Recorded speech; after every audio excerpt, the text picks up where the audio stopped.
है electrocution and shocks. ये क्या होता है कि अगर बाय मिस्टेक तुम्हारा हाथ या पैर या तुम पूरे बॉडी इलेक्ट्रिक शॉक में आ गए, मतलब कि किसी वायर, लाइव वायर, मतलब जिसमें करंट आ रहा है उसके कांटेक्ट में आ गए हो, तो तुमको शॉक लग सकता है। इस केस में हमें डॉक्टर को दिखाना चाहिए। और ऐसा ना हो घर में, उसके लिए क्या करना चाहिए, safe use of electricity at home, कि हमें ऐसे कौन से प्रिकॉशंस लेनी चाहिए जिससे तुम्हारे घर में इलेक्ट्रिक शॉक ना लगे किसी को, या फिर कोई कोई और डैमेज ना हो इलेक्ट्रिसिटी की वजह से। तो do not attach too many appliances on a single socket. जो सिंगल सॉकेट होता है उसमें एक कई ज़्यादा, मतलब बहुत ढेर सारे या बहुत भारी भारी हमें अप्लाइंसेस नहीं लगा देने चाहिए। और जो वायर्स हैं अगर वो कहीं से निकले हुए हैं तो हमें उसको टच नहीं करना चाहिए, हमें इलेक्ट्रिक स्विच को टच नहीं करना चाहिए। और जो प्लग है उसको कभी भी ऑन है अगर तुम्हारी स्विच, तो ऑन में ही उसको नहीं निकालना चाहिए, पहले ऑफ़ करो फिर निकालो।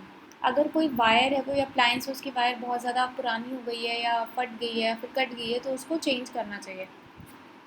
और हर इलेक्ट्रिक अप्लायंसेस में एक अर्थ कनेक्शन होता है, 3 वायर होते हैं ना, तो अर्थ कनेक्शन होना चाहिए। इससे क्या होता है कि हमें इलेक्ट्रिक शॉक नहीं लगता है। फिर by ISI marked electric appliances होंगे, हमें वही इलेक्ट्रिक अप्लायंसेस यूज़ करने चाहिए जिसमें आईएसआई मार्क हो।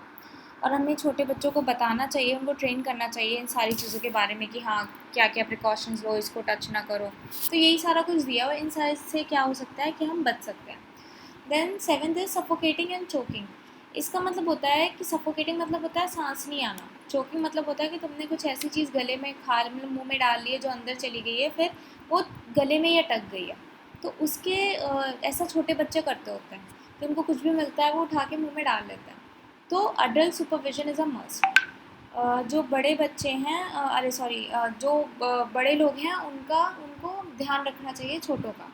टॉयज़ ऐसे नहीं लेकर आने चाहिए हमें टॉयज़ जिसके छोटे छोटे पार्ट्स हो सकते हैं, कि मान लो बच्चे ने खेलते खेलते वो टॉयज़ का छोटा सा पार्ट खा लिया अंदर, तो हमें ऐसे टॉयज़ नहीं लेने चाहिए। और जो बहुत ज़्यादा छोटे पार्ट्स हैं वो हमें नहीं देना चाहिए छोटे बच्चों को। जो पॉलीथीन बैग्स हैं वो भी हमें बच्चों से दूर रखना चाहिए, वो भी वो खा सकते हैं।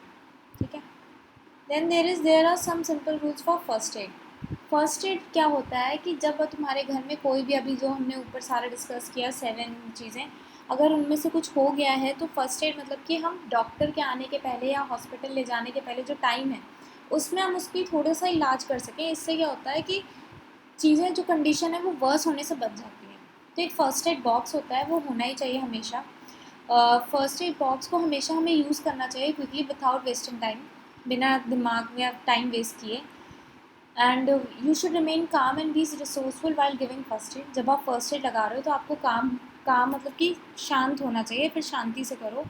रीअश्योर द पेशेंट को बताओ कि घबराने की ज़रूरत नहीं है, सही हो जाएगा सब कुछ। ऐसे क्राउड नहीं रखो वहाँ पे, क्राउड को हटाओ। कोई भी इंजरीज़ है अगर बहुत ज़्यादा फैटल है, मतलब ज़्यादा नहीं है, बहुत बड़ी नहीं है, तो हमें पहले उसको थोड़ा सा ही में करके उसको थोड़ा सा रोकने की कोशिश करना चाहिए, फिर डॉक्टर के पास जाओ। और अब हमेशा इमरजेंसी हेल्पलाइन नंबर्स भी अपने फ़ोन में सेव रखना चाहिए। तो बहुत ही सिंपल है। फिर इसमें तुम्हें कुछ दिया हुआ है first aid for specific injuries, कि अगर ये जो इंजरीज़ दी हुई है कि अगर मान लो फ्रैक्चर हो जाए तो हमें क्या करना चाहिए। मसल रप्चर, मतलब अगर मान लो मसल थोड़ी सी मुड़ जाएँ तब क्या करना चाहिए, ब्लीडिंग होने लगे। तो ये बहुत ही सिंपल सा है, इसको एक बार रीड करना है और लर्न भी करना है, ये क्योंकि इंपॉर्टेंट है। Then we have important checklist. Important checklist क्या है, ये सारी चीज़ें हमें खुद के बारे में पता होना चाहिए कि पहला तो हमारा ब्लड ग्रुप क्या है, दूसरा कि हमें कौन कौन से टाइप की एलर्जी है, थर्ड कि हमें किससे मेडिकल इमरजेंसी लेनी है या फिर वो इमरजेंसी नंबर हमेशा पता होना चाहिए।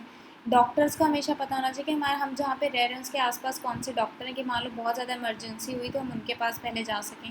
कुछ बेसिक जो मेडिसिन होते हैं और उसके डोसेज, मतलब कि हमें कितनी खानी चाहिए, वो भी हमें पता होना चाहिए। जैसे हमें फ़ीवर के लिए पता है कि हाँ पैरासीटामॉल ले सकते हैं, तो इस टाइप की और भी मेडिसिन। कोई भी मेडिसिन नहीं खा लेनी चाहिए, सिर्फ वही खानी चाहिए जो डॉक्टर ने बताया है। ठीक है। तो ये सारी चीज़ें एक फ़ाइल बना के रखो अपने टेस्ट रिपोर्ट्स की, एक्सरेज़ की, अल्ट्रासाउंड की अगर कभी करवाए हैं।